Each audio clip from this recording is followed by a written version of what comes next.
Hi friends, गिबियावनो Bodoland art YouTube चेनेलाव गासिखौबो बरायबाय। आं दा नोंसोरनि सिगाङाव दासिमनि मोननैसो गोदान खौरां लानानै फैदों। बेनो जाहैबाय थांनाय 24 घन्टानि गेजेराव सारअन्थाइ गोग्लैनायनि जाहोनाव गासै 107 सुबुंनि जिउ खहा जादों। बिनि गेजेराव बिहाराव 83 सुबुंनि जिउ खहा आरो उत्तर प्रदेशआव 24 सुबुंनि जिउ खहा। दा बे सारअन्थाइ गोग्लैनानै जिउ खहा जानांनाय सुबुंफोरनो थाखाय बिहार आरो इउ पि सोरखारा गासै सासेयाव बिसोरनि न'खराव 4 लाख रांनि अनसुंथाइ फोसावदों।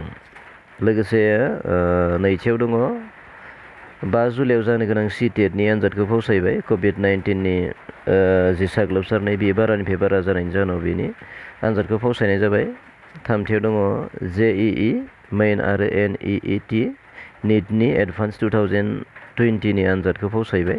बेबो एखेयानो COVID-19नि बेरामनि साग्लोबसारनाया बारा जानायनि जाहोनाव बे आनजादखौ फावसायनाय जाबाय। लोगोसे ब्रैथियाव दङ बुहुमनाङै दासिम 4,88,740 COVID-19जों जाना थैदों आरो एखे 4,88,740 सुबुङा दासिम हामबाय। बाथियाव दङ USA दासिम COVID-19 बेरामजों बांसिन साग्लोबजादों आरो ब्राजिलआ बांसिन हामनो हादों। थारमाने COVID-19जों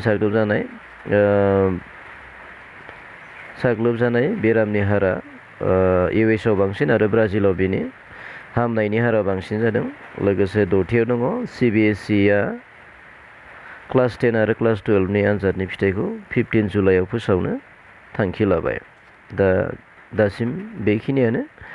दा आंनि भिडिअखौ जायफोर नायनानै मोजां मोनदों बिथांमोना लाइक आरो शेयार खालाम, आरो आंनि चेनेलाव जायफोरा गोदान बिथांमोना आंनि चेनेलखौ साबस्क्राइब खालामनानै ला, जाहाथे गोदान लोगोसे बेल आइकनखौ थुनानै जाहाथे गोदान भिडिअनि नटिफिकेसनखौ मोननो हायो। Thank you for वाचिं।